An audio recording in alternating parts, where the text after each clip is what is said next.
أعوذ بالله من الشيطان الرجيم. بسم الله الرحمن الرحيم. أزور سيدي ومولاي، معتمدي ورجاي، ذخري وذخيرتي في آخرتي ودنياي،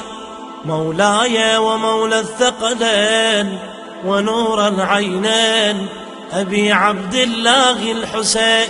زيارة مني ونيابة عن والدي وعن والد والدي وعن إخواني وأخواتي وأهل بيتي وجيراني وأصدقائي، وللمؤمنين والمؤمنات والمسلمين والمسلمات الأحياء منهم والأموات، ولكل من له حق علي ومن قلدني الزيارة والدعاء،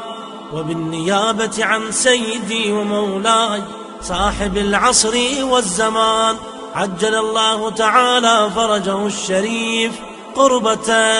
طاعة إلى الله تعالى. السلام عليك يا وارث آدم صفوة الله، السلام عليك يا وارث نوح نبي الله، السلام عليك يا وارث إبراهيم خليل الله، السلام عليك يا وارث موسى كليم الله، السلام عليك يا وارث عيسى روح الله، السلام عليك يا وارث محمد حبيب الله، السلام عليك يا وارث أمير المؤمنين علي ولي الله، السلام عليك يا ابن محمد المصطفى، السلام عليك يا ابن علي المرتضى، السلام عليك يا ابن فاطمة الزهراء، السلام عليك يا ابن خديجة الكبرى، السلام عليك يا ثأر الله وابن الذر والوتر الموتور. أشهد أنك قد أقمت الصلاة وآتيت الزكاة وأمرت بالمعروف ونهيت عن المنكر وأطعت الله ورسوله حتى أتاك اليقين، فلعن الله أمة قتلت، ولعن الله أمة ظلمت، ولعن الله أمة سمعت بذلك فرضيت به. يا مولاي يا أبا عبد الله، أشهد أنك كنت نورا في الأصلاب الشامخة والأرحام المطهرة، لم تنجسك الجاهلية بأنجاسها ولم تلبسك من مدلهمات ثيابها، وأشهد أنك من دعائم الدين وأركان المؤمنين، وأشهد أنك الإمام البر التقي الرضي الزكي الهادي المهدي، وأشهد أن الأئمة من ولدك كلمة التقوى وأعلام الهدى والعروة الوثقى والحجة على أهل الدنيا، وأشهد الله وملائكته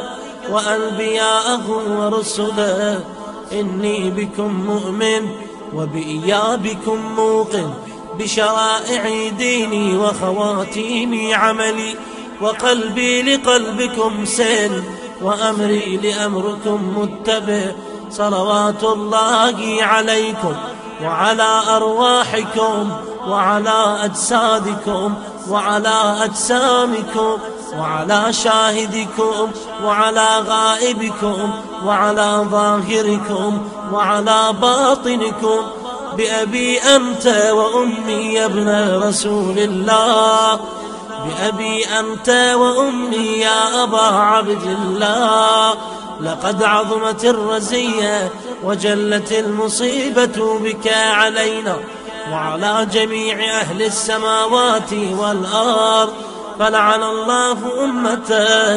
أسرجت وألجمت وتهيأت وتنقبت لقتالك يا مولاي يا أبا عبد الله. قصدت زيارتك وتوجهت إلى مشهدك أسأل الله بالشأن الذي لك عنده وبالمحل الذي لك لدي أن يصلي على محمد وآل محمد، وأن يجعلني معكم في الدنيا والآخرة ومن المقربين. السلام عليك يا أبا عبد الله وعلى ولديك العليين الشهيدين. السلام عليك يا أبا عبد الله وعلى أخيك أبي الفضل العباس وإخوته. السلام عليك سيدي أبا عبد الله وعلى أختك المظلومة المسبية زينب وعلى سائر نساء آل رسول